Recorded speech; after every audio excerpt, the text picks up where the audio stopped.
Bonjour à tous et bienvenue sur le plateau d'Un cœur qui écoute, votre émission de spiritualité.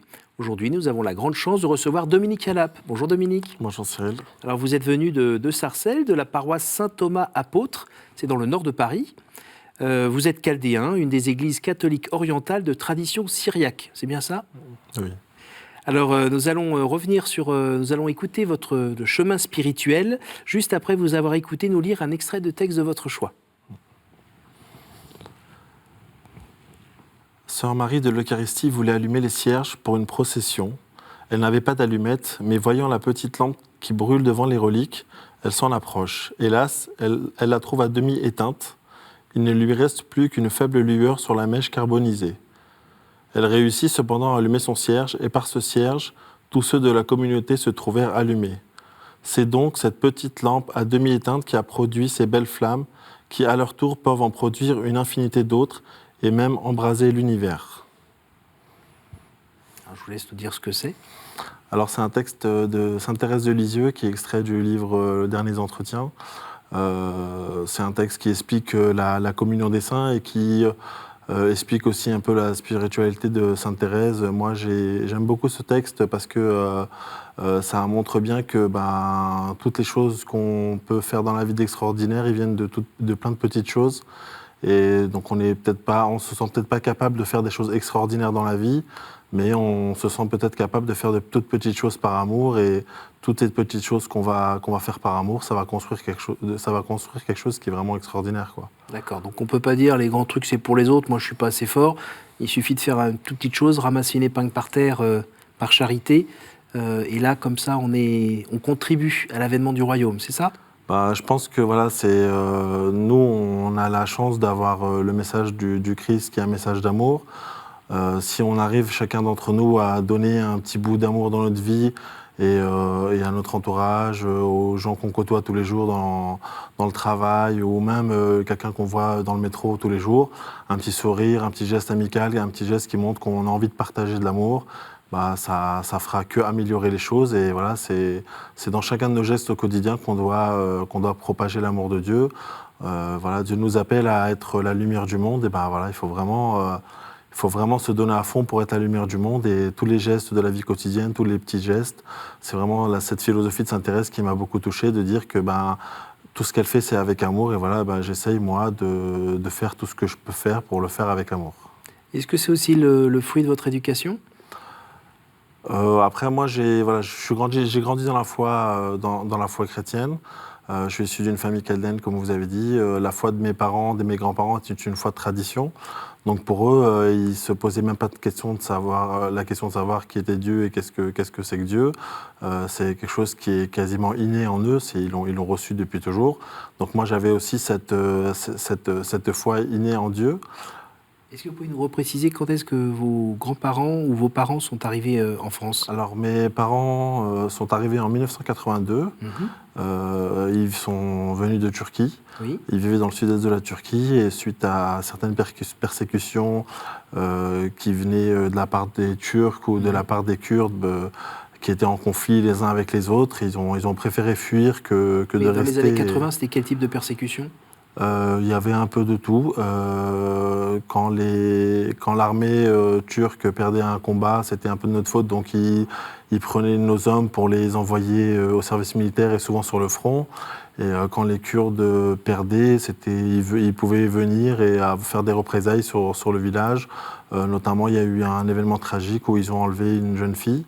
Et ça a un peu précipité les anciens du village de mes parents et d'autres villages aux alentours, de se dire qu'il fallait essayer de trouver une solution. Et la solution, ça a été la fuite. Et aujourd'hui, la communauté représente à peu près 15 000 personnes, un peu plus de 15 000 personnes dans le nord de Paris, dans le Val d'Oise. Sont tous autour de Sarcelles. Moi, j'ai ma famille qui habite à 5 km à la ronde autour de chez moi. Donc voilà, c'est quelque chose qui est très important. Et je pense que la communauté grandit grâce au fait qu'ils sont venus ensemble sur le territoire. Mais voilà, on a eu cette chance de pouvoir à la fois être en communauté, mais à la fois s'intégrer très facilement dans la société. Et donc aujourd'hui, voilà, on a une grande partie de la communauté qui vit dans le Nord. Il y en a d'autres qui ont déménagé, qui sont allés un peu plus loin. Mais on est très souvent proche de l'église parce que c'était vraiment le cœur du village et c'est resté le cœur de la communauté ici en France. Alors vous êtes vous-même né 3 ans après l'arrivée de vos parents. Donc c'était la bonne nouvelle et c'était vraiment pour eux sans doute une page qui se tournait. Vous avez d'autres frères et sœurs, je crois? Alors moi j'ai mon grand frère, ma mère est venue, elle était enceinte quand elle est arrivée, donc j'ai mon grand frère qui est né quelques mois après. Et donc dans les premiers temps, on a vécu chez un oncle le temps que nos parents puissent trouver du travail, commencer à faire des économies, sachant qu'ils n'avaient pas de notion de français du tout. Donc très souvent, les premières familles sont venues, ont travaillé dans des ateliers de confection. Et il y a eu énormément d'entraide entre les gens qui étaient déjà sur place, qui a accueilli des gens. Et ensuite, mes parents ont eu la possibilité d'aller dans une maison un peu plus grande. Donc moi, je suis né, j'ai eu un petit frère qui est né 2-3 ans après moi. Ensuite, j'ai eu 2 sœurs et là, j'ai mon dernier frère qui a une dizaine d'années qui, lui, a été... c'était un peu en décalé, mais on est quand même très heureux de l'avoir accueilli. Quoi, voilà. La surprise. Et aujourd'hui, quand vous repensez à cette enfance que vous avez vécue, vous étiez un petit peu déchiré entre vos racines ou bien la vie un peu en communauté par rapport à un pays qui était la France, qui avait une autre façon de vivre, une autre façon de penser. C'était un peu difficile ou pas? Après, moi qui ai grandi et moi qui suis né, qui ai grandi en France, j'ai pas forcément d'a priori par rapport à la France ou autre chose. C'est plus les parents qui avaient du mal à s'adapter. Moi, j'ai grandi en France. Après, mes parents, je pense qu'ils ont saisi la chance qu'ils ont eue de pouvoir être accueillis dans un pays comme la France à ce moment-là. Ils ont toujours une certaine nostalgie. Moi, mon père aujourd'hui, il est capable de regarder des vidéos du village, enfin des vidéos du village ou même des vidéos d'animaux qu'on peut retrouver là-bas, ou de bergers ou autre chose, parce que c'était ce qu'ils faisaient là-bas. Donc aujourd'hui, là, si mon père aujourd'hui, on le ramène, on part en vacances dans une région montagneuse, il aime beaucoup ça parce que il retrouve un peu ce qu'il avait là-bas. C'est pas les montagnes qu'on avait en Turquie, mais c'est des montagnes, c'est vraiment cette nature, cette proximité avec la nature, avec les animaux, qui est un peu plus compliqué à Sarcelles. C'est pas trop, il n'y a pas trop d'animaux à Sarcelles, donc c'est un peu plus compliqué de retrouver ça. Est-ce que vous vous êtes construit vous-même dans votre identité avec un peu ce discours de on a fui l'oppression, on a voulu préserver notre foi, notre communauté, et on a trouvé un havre de paix où se construire et autres? Est-ce qu'il y a tout ce discours, j'aurais envie de dire identitaire, sans qu'il y ait de choses derrière, sur lequel vous vous êtes construit, ce qui fait qu'aujourd'hui, votre identité, elle est peut-être principalement chaldéenne, par exemple? Moi, j'ai jamais eu ce sentiment-là vis-à-vis de mes parents. Mes parents, ils étaient fiers d'où ils venaient, fiers de ce qu'ils avaient fait, mais ils nous ont jamais... quand ils nous parlent de là-bas, ils nous parlent de là-bas que des bons moments qu'ils ont vécu là-bas. Souvent, quand ils se retrouvent avec des oncles ou avec des gens de la famille qui viennent pour un repas à la maison, la soirée se finit toujours de la même manière. Ils sont nostalgiques, ils se rappellent des choses qui sont passées là-bas. Mais très souvent, quand ils racontent des événements qui sont passés là-bas, c'est des choses drôles, c'est des choses amusantes. Ils se rappellent un peu les bêtises qu'ils faisaient, eux étant jeunes, dans le village. Ils nous racontent les histoires un peu drôles qui ont pu se passer au sein du village. Mais je n'ai pas l'impression qu'ils ont vraiment une amertume. Après, aujourd'hui, si le village existait encore en Turquie, je pense qu'ils auraient envie d'y aller. Oui. Mais le village a été détruit et ça reste un bout de terre que certains, ça leur arrive d'aller le voir. Moi, je n'ai pas eu cette occasion. Je pense que mes racines sont vraiment en dehors de la terre. C'est l'histoire du peuple chaldéen, qui est un peuple qui a vécu une grande diaspora, qui bouge énormément, qui a énormément de personnes en Irak, mais énormément de personnes dans la diaspora. Moi, j'ai essayé de me faire un socle de mon histoire, mais pas un socle avec un bout de terre, quoi. C'est plus Saint Thomas qui nous a convertis, qui nous a donné la possibilité de connaître le Christ. Oui. Et c'est depuis ce moment-là, l'Église qui s'est construite, le Christ qui est devenu vraiment le centre de la foi. Et après, je peux comprendre que c'est pas pareil pour tout le monde, il y a beaucoup de communautés chaldéennes qui ne sont pas en France, qui n'ont pas forcément l'église au centre, qui sont développées d'une certaine manière. Mais moi, je pense que la foi que nos parents avaient, la tradition que nos parents avaient, qui était un peu isolée par rapport à d'autres villages. Voilà, chaque village était pas si loin ça que dans notre village, mais il y avait un certain isolement. Donc vraiment, le centre du village, c'était l'église, c'était le prêtre qui venait pour faire la messe. Donc à force, nous, c'est comme ça qu'on a grandi. Moi, j'ai grandi dans la même maison avec mes grands-parents. Donc moi, j'ai mes grands-parents qui m'ont appris les prières, qui m'ont donné envie d'aller à l'église, quand j'allais à la messe, je m'asseyais à côté de mon grand-père. Donc voilà, j'étais un des jeunes qui s'asseyait avec les vieux. Donc, mais c'est ce qui m'a construit. Je me suis retrouvé voilà, à côté de mon grand-père pour écouter la messe, pour apprendre la religion. Après, voilà, je pense que comme tout jeune chaldéen et comme beaucoup de jeunes chaldéens aujourd'hui aussi, c'est peut-être difficile certaines fois à la messe parce que comme c'est en langue araméenne, c'est dans la langue araméenne, et ben on comprend pas tout. Et donc c'est peut-être ce qui m'a donné envie moi d'aller chercher autre chose, de pas rester sur la tradition de mes parents, mais de me dire voilà mes parents ils m'ont. Alors là vous avez 17-18 ans quand. Voilà je me rappelle à peu près un des événements qui a un petit peu lancé tout ça. C'est les JMJ de Toronto. Oui. J'y ai pas participé, mais on m'en a parlé. J'avais vraiment envie d'y participer. Et comme j'étais trop jeune, j'avais 17 ans à ce moment-là, j'ai pas pu y participer. Et des jeunes de notre paroisse qui sont partis au JMJ de Toronto et qui ont fait ce qu'on appelle l'année Samuel, qui est une année d'apprentissage de la foi que propose le diocèse de Pontoise. Quand ils sont revenus, ils ont proposé un temps d'échange biblique. Pour tous les jeunes de la paroisse. Et bah, voilà, moi, je me suis dit que j'allais rentrer dans ce groupe pour écouter, pour partager. Et donc, c'est un groupe de partage qui se réunissait tous les mercredis avec l'intervention tous les mois à peu près d'un intervenant qui soit un prêtre du diocèse de Pontoise ou un prêtre de notre paroisse pour répondre aux questions qu'on pouvait se poser. On était vraiment des jeunes qui se retrouvent autour de la parole de Dieu sans religieux avec nous et on partageait sur ce qu'on ressentait vis-à-vis du texte. Et on se rendait compte que voilà, on avait des choses à raconter, on avait chacun vécu d'une certaine manière les événements de notre vie et autre chose, et on avait toujours des choses à raconter entre nous. Et voilà, donc une année passée, 2 années, la troisième année. Ancré votre foi. Voilà, là, c'est vraiment ce qui m'a permis moi de commencer à découvrir la parole de Dieu. Je l'avais à la messe le dimanche. Je comprenais certains passages, mais je comprenais pas tout. J'avais fait le catéchisme, donc j'avais appris pas mal de choses. Mais voilà, on va nous expliquer certaines choses et d'autres choses. Quand le prof de caté connaît pas trop bien, on va dire, il va nous dire que c'est le mystère de l'Église et il va laisser un petit peu passer ça.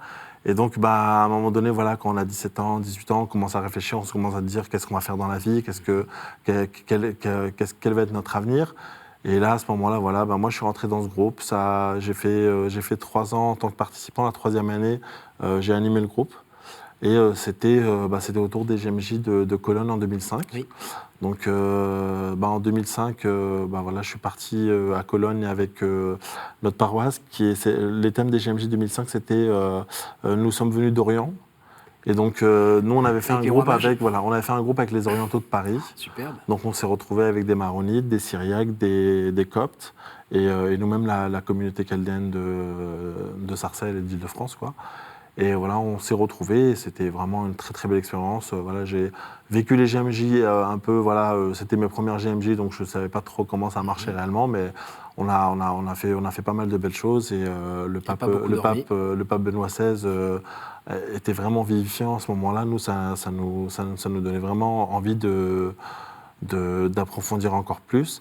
Et au retour de ces JMJ, j'ai continué à animer le groupe de partage et le prêtre de ma paroisse m'a demandé aussi de commencer à enseigner le catéchisme. Alors juste avant, j'ai une petite question. Oui. Est-ce que vous pouvez dire qu'à un moment, vous avez eu l'impression de faire une rencontre personnelle dans votre foi ? Alors, ouais. La première année, je crois qu'on a fait ce groupe de partage. En fin d'année, on a fait un pèlerinage. On a fait un pèlerinage à Lisieux. Et c'est de là que m'est venue mon affection pour Sainte-Thérèse. Mais en revenant de ce pèlerinage, je me suis dit, mais qu'est-ce qu'elle a fait ? Je ne comprenais pas. Moi, j'avais l'image de quelqu'un qui était un saint, de quelqu'un qui avait fait quelque chose, qui était martyr, peut-être il y a un qui peu de était mort, sang, voilà, quoi. qui était mort martyr ou qui avait peut-être vu une apparition de la Vierge. Ou, voilà, Qui a fait des grandes choses voilà, qui se voient. j'avais quelque chose de grand. Et là, moi, en revenant de Lisieux, je me suis dit, c'est une gamine. Elle voulait être religieuse très vite. Tant mieux. Elle est morte à 24 ans dans son lit sans bouger. Et en lisant un peu tout ce qu'on peut lire à Lisieux quand on est sur place, je voyais qu'elle était patronne d'émission, je voyais qu'elle avait fait ceci, cela. Je me suis dit, c'est pas possible. Et en partant de Lisieux, j'ai acheté Histoire d'une âme. Donc, j'aimais pas lire, moi, quand j'étais à l'école. Je me rappelle que dans mes cours de français, quand on me demandait de lire des livres, c'était vraiment quelque chose de très pénible. Mais Histoire d'une âme, je suis rentré complètement dedans, quoi.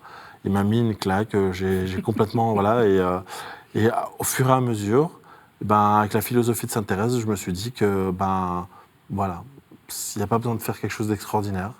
Moi, peut-être que je ne me sens pas la capacité de faire des choses extraordinaires, mais je me sens la capacité de faire vraiment toutes les petites choses avec le plus de cœur possible.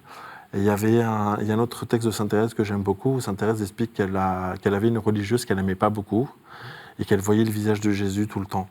Et ben moi, c'est ce que j'enseigne à mes enfants, enfin aux enfants avec qui je suis au catéchisme ou à quiconque veut bien l'entendre, c'est que ben on ne peut pas forcément aimer tout le monde, mais tout le monde a Jésus en lui. Donc il faut qu'on arrive à aimer cette part de Jésus qui est en chacun, et que cette part de Jésus qui est en chacun, et ben on prie pour qu'elle grandisse, quoi. C'est voilà, le Seigneur nous dit d'aimer nos ennemis. C'est pas toujours facile de comprendre cette phrase, mais moi je l'ai compris comme ça. Je me suis dit, la meilleure manière d'aimer quelqu'un, c'est de prier pour qu'il se convertisse. Et voilà, je vais pas aimer ces gestes malsains qu'il fait ou toutes les choses mauvaises qui sont faites, mais je vais aimer la part du Christ qui est en lui, parce qu'il y a la part de Dieu nous a créés bons, donc il y a la part du Christ dans chacun d'entre nous. Et voilà, on doit se battre pour prier pour ces gens-là. Et nous, comme je disais, on est la lumière du monde, on est le sel de la terre, et bien il faut qu'on le montre tous les jours, quoi. Aujourd'hui, souvent, c'est compliqué de s'affirmer en tant que chrétien parce que la société veut pas forcément montrer le beau qu'il y a dans le christianisme. C'est à nous de le montrer, c'est à nous au jour le jour, au quotidien, notre travail. On peut avoir une collègue qu'on n'aime pas, de temps en temps, essayer de pas réagir forcément à quelque chose qu'elle va dire ou quelque chose qui va nous embêter. Enfin, il y a plein de choses qui peuvent faire que dans des petits gestes du quotidien, on réussit à faire de grandes choses, et c'est ce que moi j'ai retenu de Sainte Thérèse, et c'est ce que j'essaie d'appliquer le plus possible. Alors, comme vous disiez tout à l'heure, il y a un prêtre qui vous a confié une mission. Sainte Thérèse, vous la vivez au travail, mais vous vivez aussi dans cette responsabilité qui vous a été donnée auprès de nombreux enfants de la paroisse à qui vous transmettez le dépôt de la foi, j'ai envie de dire, des gamins de 9-11 ans à peu près, CM2. La première année que j'ai fait, on m'a confié les CP, donc l'éveil à la foi. Donc c'est quelque chose qui est quand même très particulier parce que moi je devais avoir une vingtaine d'années ou quelque chose comme ça, et parler à des enfants très jeunes qui ont entre 6-7 ans de Dieu, c'est un peu délicat. Donc voilà, on m'a accompagné à ce moment-là. Ils étaient à peu près aussi une 15-vingtaine. On essaie de répartir sur des classes de 15-20 pour que ce soit quand même de meilleure qualité. Et donc là, voilà, on a la chance d'être accompagnés souvent par les formateurs du diocèse de Pontoise et par nos prêtres qui nous font des formations pour pouvoir nous permettre d'avoir quelques pistes, et voilà, quel est le discours adapté. Et voilà, petit à petit, moi j'ai fait une année ou deux avec les plus petits, et au fur et à mesure, voilà, je me sentais mieux moi-même dans ma manière de présenter tout ça. Et depuis 3-4 ans, je fais partie de l'équipe qui prépare les enfants à la première communion. L'année dernière, ils étaient 113. Cette année, ils sont 143. Donc moi, j'en gère à peu près une petite vingtaine. On est sous la direction d'une religieuse qui gère un peu tout ça, avec le prêtre qui est toujours là pour regarder ce qui se passe. Mais voilà, la religieuse, c'est elle qui gère vraiment tout. fait un travail de dingue, 146 personnes, enfin 143 enfants, c'est quand même pas rien. Donc voilà, après nous on a le programme qui est fixé sur l'année, on essaye de suivre le programme en incorporant des fois les petits temps religieux quand on les a pas encore. Là en ce moment, nous on est en plein vendredi, il y a les vendredis de carême, donc moi je leur ai parlé du chemin de croix dernièrement, leur expliquer les différentes stations du chemin de croix. Donc voilà, après c'est vraiment essayer de donner ce que j'ai reçu. Je me suis toujours dit que le Seigneur m'a donné beaucoup de choses, a mis beaucoup d'amour dans mon cœur, et que c'était de mon devoir de le partager. Et la meilleure manière de le partager, c'est de parler de lui. Et donc auprès des enfants, je pense que c'est quelque chose qui est peut-être plus facile à faire parce qu'ils ont une certaine curiosité, une certaine innocence qui fait que même s'ils ont entendu certaines choses, par exemple à la maison, à l'école ou autre, ils arrivent à faire abstraction de ces choses-là, où ils sont assez curieux pour me demander, pour me poser des questions par rapport à ce qu'ils ont entendu. Et donc c'est ce qui permet d'avoir un bon échange avec les enfants qui vont pouvoir en même temps m'aider aussi moi à faire grandir ma foi. Est-ce que l'idée aussi, c'est de transmettre aux enfants les moyens ou l'envie d'être chrétien dans un monde qui ne l'est pas et qui ne pousse pas du tout dans ce sens-là? Il y a cette idée-là aussi ou pas? Après, moi, j'essaie d'appliquer à peu près la même philosophie que j'essaie de vivre dans ma propre vie. C'est-à-dire que je leur présente les différents outils qui m'ont servi moi pour pouvoir vivre pleinement ma vie dans une société où on a l'impression qu'on n'a pas envie qu'on la vive. Donc ça leur donne des pistes, mais je pense qu'après c'est chacun qui va en fonction de ce qu'il va découvrir dans ces prochaines années, voir quelle est la meilleure solution pour lui-même. Mais j'essaie de donner des pistes, pour que chacun puisse se dire que vivre sa foi tous les jours, c'est possible et il faut le faire. Vraiment se dire que c'est pas parce que tout le monde autour de toi te dit que Dieu n'existe pas qu'il faut penser que Dieu n'existe pas. C'est pas parce que tout le monde autour de toi te dit du mal de l'Église qu'il faut penser que l'Église c'est quelque chose de mal. Il faut vraiment te dire que c'est le Christ qui compte, c'est le Christ qui est le plus important, c'est lui qui nous a donné, c'est lui qui nous a enseigné. Et que moi, souvent, c'est une phrase que j'aime beaucoup répéter ou remettre sur les réseaux sociaux quand je peux y être, c'est de dire que tu es pierre et sur cette pierre je bâtirai mon église et les forces du mal ne l'emporteront pas sur toi. L'église du Seigneur, c'est nous. Et si on croit en lui, si on se bat, on ne sera pas comme Sodome et Gomorrhe, on ne sera pas détruit. Et il faut pas baisser les bras, il ne faut pas croire que le monde est vaincu. Le Christ a vaincu la mort, il est ressuscité pour nous. Et aujourd'hui, on doit lui montrer que on est digne de sa résurrection. Et donc, dans notre vie de tous les jours, il faut savoir aller de l'avant. Nous arrivons déjà à la fin de cette émission. Je vais vous poser nos 3 questions rituelles. Quel conseil donneriez-vous à quelqu'un qui vous dirait « J'ai envie de rencontrer Dieu, par quoi dois-je commencer » Moi, je lui dirais n'aie pas peur, avance, espère et prends courage. Quel est votre héros, votre saint, la personne que vous trouvez admirable ? Si je parle de ma sainte, c'est Sainte Thérèse de Lisieux, donc je pense que c'est elle qui m'a beaucoup guidé. Et la particularité, c'est que ma grand-mère s'appelait Thérèse et qu'elle est décédée en 2005, à peu près dans les années où j'ai commencé à être encore plus investi dans l'Église. Et c'était un petit clin d'œil à ma grand-mère qui s'appelle Thérèse. Et je pense que c'est ma grand-mère qui s'appelle Thérèse et Sainte Thérèse de Lisieux.